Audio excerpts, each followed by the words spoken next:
Okay. Hey there, everybody. Linen Otter back at you with another. Sorry. I really don't know how to do these, like welcome back intros. I still haven't figured out a thing, a niche, a click, a catchphrase. I had one. Actually, it's funny because I used to have one in mind when I had a different idea for a name of a channel. But anyway. But regardless, I am back here to record another episode of Burrows. I almost got the name there for a second. Jeez. We're gonna have to make a decision here. Maybe that's why I'm hemming and hawing so much. I'm just trying to stall so I don't have to, do this. I want to do this. But anyway, last where we left off, we're gonna have to choose, assumedly, between Mark, Gabriel, Ken, or Yasuhiro. A nice drink of water for good measure.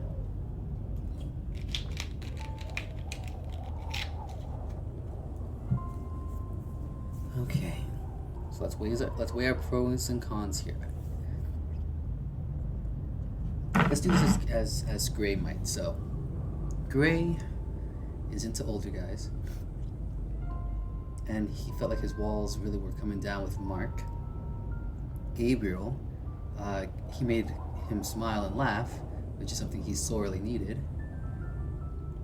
Ken, I'm not so sure what Ken was doing for him, but at the same time, they really did have a nice moment there. They're very similar people, I take it. And Yasuhiro, truthfully, it's funny, I had a fun time with Yasuhiro. I feel like I don't know. I mean, it's just a choose, and I don't know what this even means. I don't even know what I'm choosing. In a perfect world, I'm gonna be able to go back and make other choices. So let's just assume that I won't be able to. Actually, no, because if I assume that I'll be here forever. So let's just assume that I will be able to come back and actually choose them all eventually. So, oh my gosh. I'm actually thinking, I know I said I didn't want to go with Ken, but I actually kind of want to, only because I felt the worst for Ken. He seemed the most terrified of the three. Mark was happy to be here. He was feeling sad, and yes, he was feeling a little, I don't know, I guess inferior, insecure, but this guy was literally terrified. And maybe I have a thing for tsunderes. So we're actually going to go ahead and I don't want to choose. Alright, sorry, enough hemming and hawing. I think we're going to go with Ken. I guess I'll have to practice his voice more. Wow.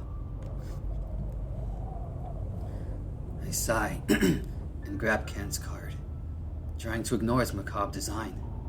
I hope the others would forgive me.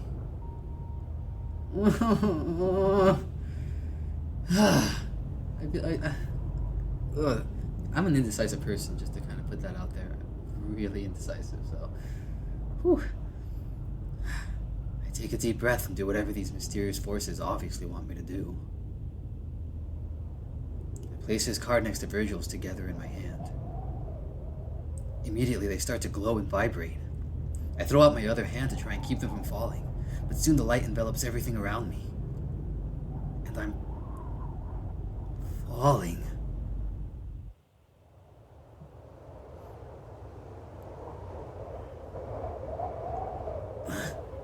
How the hell? I touched the card, then there was that flash of light, and now,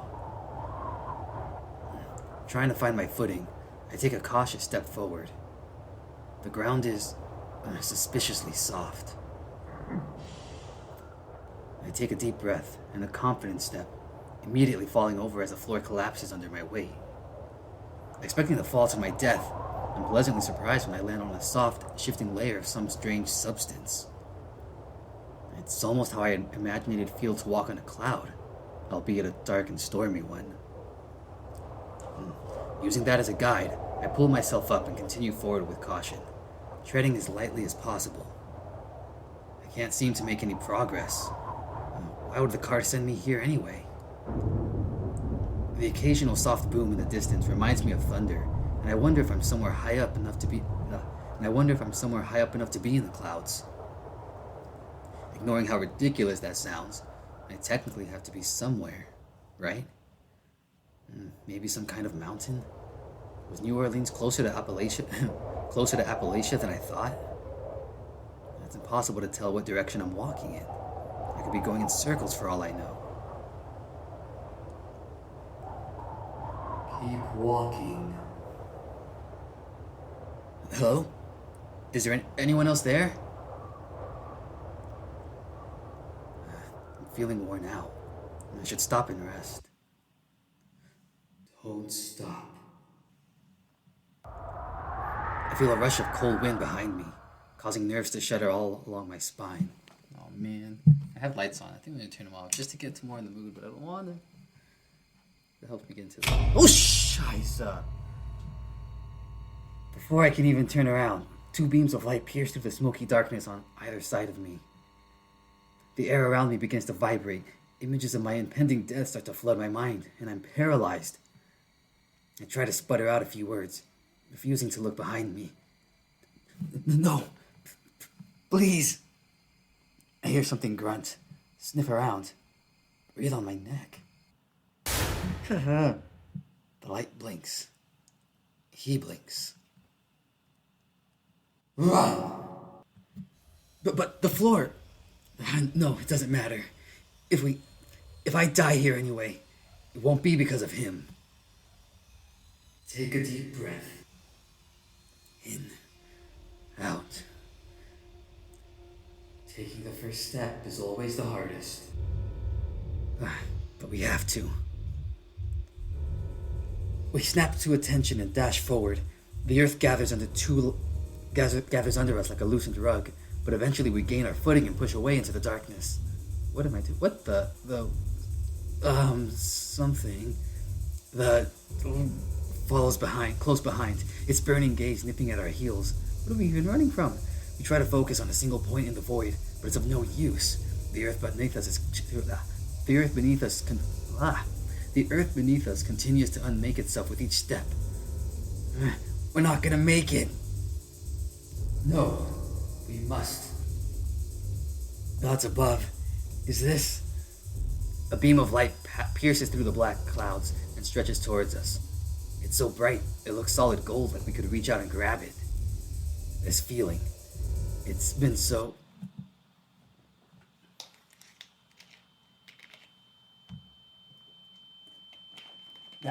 White noise. It's too late. He's upon me. And just as his claws dig into my back, I feel the warmth of the light touch my outstretched hand. The pain of my severed spine melts away, and I feel myself pulled into its embrace. What?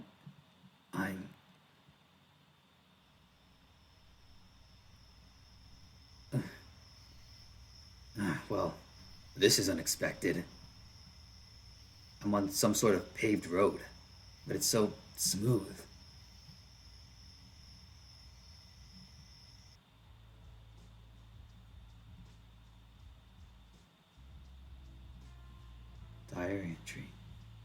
Diary entry.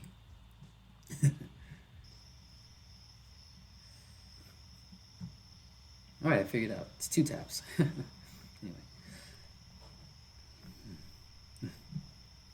Perfectly smooth. And really long. Did somebody really lay all this tarmac by hand? I look up at the lights dotted across the length of the road. They keep going for miles, piercing the night sky, like pinholes in a paper lantern. We continue farther than I can see past the line of trees that surround me on both sides. It feels like the middle of nowhere. A cool breeze pushes past me through the leaves. It's so quiet I can practically hear each leaf rustling on the branches. It's not so cold that I'm shivering, but there's a palpable humidity in the air that reminds me of home. Well, what was my home? God, crap. They probably noticed I was gone by now. I have to... I suddenly notice my shadow in front of me as another set of bright lights hurtles towards me. Oh, shoot, he's back! I whip around and get blinded in the glare. What the... Move, dude! I jump out of the way and it zooms past me. Stopping a few yards away, the screech echoes through the empty valley. I crack open an eye to see what almost hit me. It takes a moment for the afterimage that was burned into my retinas to fade, but things slowly come into focus. It's just some guy riding some sort of motorbike. A long feline tail hits the kickstand, and the sound of the engine idling fills the space between us. Yeah, there's definitely time travel happening here. Time travel shenanigans. Wait, could it be? It's Ken. Route 1? Oh, wow. Okay. He's okay! Oh, thank God. I'm glad picking that card wasn't some sort of trick. But why does he look so pissed at me? Well, I get the feeling he doesn't know who you are right now. He stares expectantly and I try to compose myself. Hey! Are you freaking slow? Huh? He sneers and revs the motor. I can barely hear him over it. You trying to become roadkill, speed bump? Well, geez, I don't know what it is if I'm doing these voices weird today, but for some reason it's hurting my throat a little. I just had to pick the two raspiest voice characters that I do. I stutter, not expecting a racially targeted insult. Oh, oh, I get it. Roadkill. Excuse me. I knew he was blunt towards us earlier, but never outright rude. I centered myself and approached him slowly. No, I wasn't, actually. He rolls his eyes and sucks his teeth. So, you just jump in front of bikes for cheap thrills, then? There's easier ways to die, you know. My expression tightens. He smiles, clearly enjoying teasing me. I see now. You wanted to take someone with you so you'd have some company in the Devil's waiting room, right?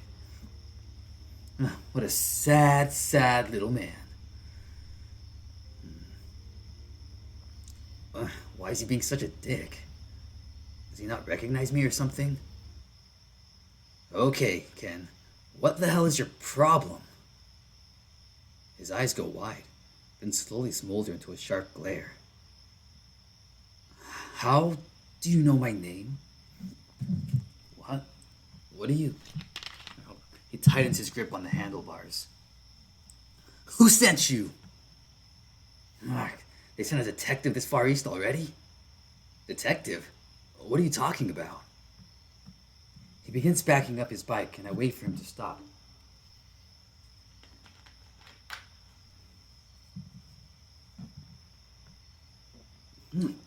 Keep the I feel like saying heck is a little inappropriate. Keep the heck away from me, man. No, please. We need to talk. Something's wrong. We were just in that place. You know, with the others. He stares at me, eyes searching for something. Something we both knew was true.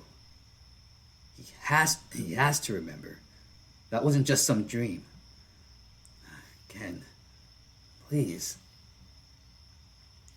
He shakes it off and whips the back of his bike around, starting the engine again. Just leave me alone. Ken! My yell gets caught off by the loud rip of his bike's motor, and he leaves me behind in a cloud of exhaust. I choke on the fumes and start to tear up. I watch until his headlights disappear from view. He's gone. Again. God freaking damn it. I was actually glad to see him. I fall back against the railing and slide onto the cold ground, feeling those tears begin to stream down my face. That wasn't Ken. Not the same Ken I knew. He was the first to disappear. He looked straight at me, his eyes full of terror. But just now, his eyes were full of confusion, disgust even. Did those moments between us in the golden place mean nothing to him? My face still hurts from crying over him earlier. Damn it. I wipe my snout, praying nobody else passes by to see this pathetic display. Whatever I'm feeling about Ken right now, I can't stay here. I need to find a town or something. I get up and dust myself off, looking in the direction Ken went. It's a safe bet that it was towards civilization of some sort. Or, at the very least, some sort of rest stop. I don't have any money, but if they're offering work, I'll do whatever it takes until I can figure out where I am and how to get home. Taking a deep breath, I start plodding forward. Being able to see how far the road ahead of me stretched on made this feel daunting, but I have no other options. When I looked over the railing earlier, it was a straight 20-foot drop into the wilderness. No ladders. I hold myself and continue on, trying to keep my mind busy to distract from the dull task. I wonder if I'm still in Louisiana. I can tell it's still spring from the sparse new growth on the surrounding nature, so I don't think any significant time has passed. Yet, it doesn't feel like home. It feels off, removed from what I know. It must be really late, too. Aside from Ken, there haven't been any other vehicles. This kind of road seems extremely newfangled, so maybe people just don't know about it yet? There aren't many scuffs or tire marks. This could have been built yesterday, for all I know. That thought brings to mind the main source of my panic. Not knowing. I met Virgil. A bunch of unexplainable things happened. I met the others, and then... Tired. It's true. I can feel the fatigue hit my body and stop for a moment. No, wait. I can't stop now.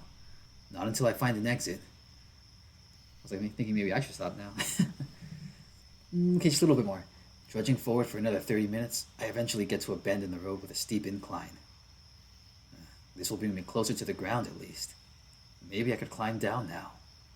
I slowly approach and look down from the top of the ramp. I guess I could slide down on my butt. I sit on the edge, holding my tail in my arms and gulp, scooting down an inch at a time. So far, so good. Uh-oh, I'm turning. Before I can stop myself, I do a 180 and catch a rough patch of asphalt, turning my slide into a full-body tumble. I roll down what feels like hundreds of feet before I hit the bottom with a dull thud. Ouch. Ow. Ow. Ow. Oh. Ow, ow, ow, ow. I can't breathe. I'm gonna be bruised all over tomorrow. I peel myself off the road and look at my gravitational adversary. It was only a 10-foot drop. Well, at least nobody saw that. What the heck did I just watch? Busted. What's this new voice that's speaking in my head? I stiffen up. There's someone else here. Turning slowly, I look back over my shoulder. Hello? Is that a possum? It's dark. I can't see who's talking. Looks like it. Kinda rough around the edges. Two voices. I'm outnumbered. This could be bad. I can see fine at night, but only so many feet ahead. All I see are two vague outlines. One bigger, one smaller. Show yourselves! Silence. Some muttering. An affirmation. Colt, turn on your blinders. Half brightness. Roger. Jeez, enough with the almost blinding me. Another flash of light and then...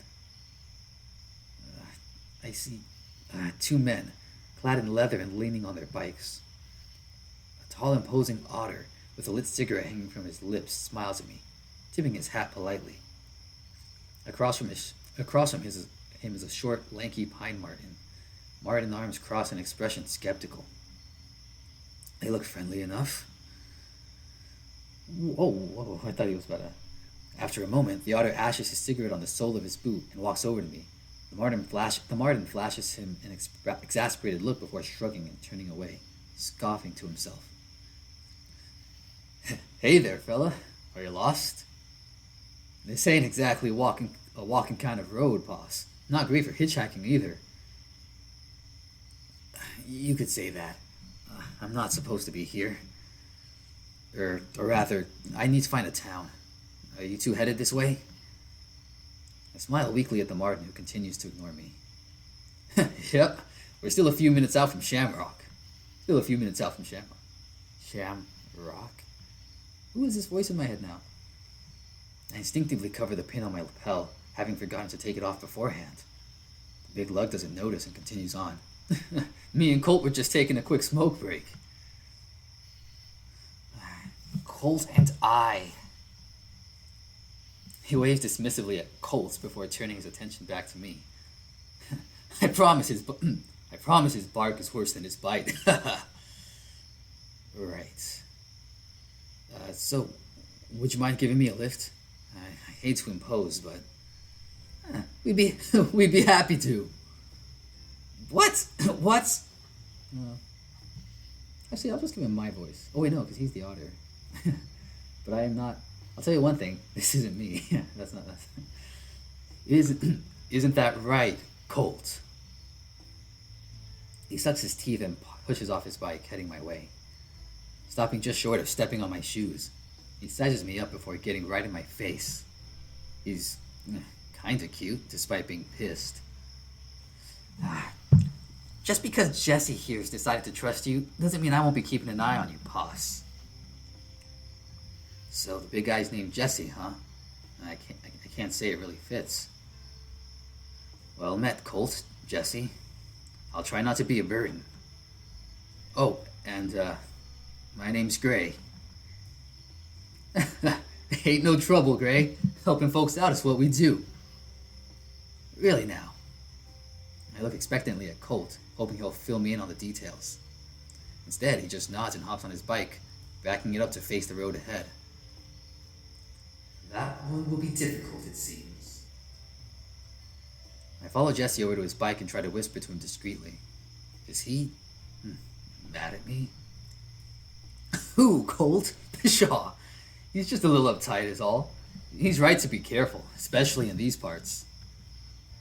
Speaking of, I couldn't help but detect some twang in your voice. You wouldn't happen to be a fellow Southerner, would you? Okay, fellow Southerner. He's Southerner too. Speaking of, I couldn't help but detect some twang in your voice. You wouldn't happen to be a fellow Southerner, would you? Louisiana. Wait, was he a Southerness? This whole time, my life is a lie. Louisiana, yeah. I pause for a moment. This Shamrock wouldn't happen to be near New Orleans, would it? He blinks a few times, scratching the back of his head. Can't say it is. We're headed towards Oklahoma right now. Texas being back that way. Being back that way. He points behind me. I'll be honest, I don't exactly know where Oklahoma is on the map. But I know Louisiana borders Texas on its western side, so it's not too crazy a jump in distance. Maybe I got drunk. Imagine that whole mess with the Golden Place and actually wandered into the wilderness. I must have pissed off Ken in my drunken stupor and made him leave, only to bump into me again just now. We both know that makes zero sense. Yep, and that's the story I'm going with if anyone asks. Now what? My thoughts get interrupted by Colt honking his horn, impatiently tapping his boot against the footrest. Save the chit-chat for the road, you Nancy's. Save the chit-chat for the road, you Nancy's. Yeah. Always the impatient one, that boy. Come on, Gray. Let me help you get on. I grab onto his muscular arm, and he pulls me onto the back of his seat. I slide a few inches down the soft leather until my crotch firmly rests against his rudder. His tail is so thick at the base it acts as a natural space between our torsos. I remember the cone of fluff and shiver at the soft sensation. I embrace the cone of fluff and shiver at the soft sensation. I purred by accident. I don't even know how to do a purring sound. Sorry. He laughs, revving the engine a few times as he lines up next to Colt's bike. Hey, no mind, boss. I know my big behind takes up most of the seat. Unless Colt wants to give you a ride instead. He smiles cheekily at the Martin, who rolls his eyes, cracking a small smile himself. In your dreams, Jess. Come on. The Martin revs a few times and then speeds off into the night, with our bike following suit. I've never been on a motorbike before, so I don't know what to expect. And it's probably going to be fast and crazy, because I've never been on a motorcycle. We suddenly lurch forward, our center of gravity delicately balanced between the two skinny wheels. I feel my stomach turn and bury my face into Jesse's tail, eyes glued shut. With every slight shift in direction, I feel us lean closer to the asphalt speeding by, threatening to grind my flesh down like a belt sander. Jesse! You say something? No, sharp turns, but please. He gasps and reduces our speed. A loud engine now a somewhat reasonable hum. I'm sorry, Gray. I'm used to picking up other bikers. I guess this is your first time then. I nod into his tail. Oh, that's a cute image. Gotcha. There's nothing like a man's first time on the open road. Really? He shrugs. Well, maybe it'll take a few tries, but I guarantee it'll hit you eventually. We stay quiet for a while, and I get used to the sensation. Eventually, I straighten my back and open my eyes, watching the trees and lights zip us by. He hums to himself, clearly trying to come up with something to talk about. I decide to break the ice myself. Motorcycles, eh? He laughs heartily at me, and I feel my face get hot, only now realizing how asinine that sounded. Well, I mean, I've met more bikers in one night than I've ever seen back home. I didn't know it was catching on. Really? 2 is the most you've seen? 3, and yes. Well, me and Colt are both part of the club. Don't know about the third guy. Club just for cyclists? That's rather specific. It's a bit more complicated than that, pal. Motor clubs are, well, at least the one me and Colt are part of, help keep the roads as safe as can be. Aww. Helping lost folk like yourself, reporting accidents, breaking up fights. Aww. You know, I'm pretty sure I actually have heard of these things before. That's really sweet. Alright, getting close to the 20-minute mark. I think, well, no, past the 20-minute mark. But alright, let's finish this. Fights? Isn't that something the police should be handling? He sighs deeply before continuing. The cops aren't so concerned about folks like me and Colt. Just because you're bikers? Ooh, I think I know what this is. Not every biker is a good egg, Gray. Plenty of people just gangsters out for themselves, causing problems for everyone. It's also a bit more than just our occupations that give folks pause. Reckon you already knew that, being from the South and all. I guess otters are the stand-ins for maybe minorities of sorts. I'd only considered slightly above mustelids in this bizarre social food chain anyway. Oh, yeah, so I guess maybe in this fairy world, wolves and foxes are supreme, and everything else is a bit of an afterthought. It's easy for people to connect dots that aren't really there. I'll admit, I thought he and Colt looked imposing at first, but it only took me a few minutes of talking to them to know they meant no harm. I wonder if Ken is the latter type of biker. No, there's no way he'd be a criminal. We can't afford to take people for granted. We need to be smarter. Who is this voice? I don't know what to do for it. I know. There's some trouble we run. Understand? Right. Survival first. Said like a true possum. Are you a possum too? I see a glow from the horizon. Alright, we're here. Stay left, Jess. Alright, they're here, and I'm also here at the end of our journey for now. I'm gonna call it. Yes, save. A lot just happened. We chose Ken's card. We met apparently a different version of, well, not a version. You know, I'm pretty sure this is some kind of timeline shenanigans, time travel shenanigans. So this is probably some kind of Ken from a different time period or a later time period, sometime in the future, I think. And Yeah. Now we have met some bikers. This sounds familiar. I feel like I've heard of this concept of bikers, like a club that went around and did these sort of things. What he just described, helping people on the road and stuff. Really great idea. Actually, that's so sweet. That is really sweet. I'd love to meet these kind of people out on the road. I don't travel like on these kind of places too often, but anyway. But we'll get to know them more. We'll get to see just what Gray's gonna do to try and help Ken out. But that'll be next time. I feel like that's me slightly copying TFS's thing.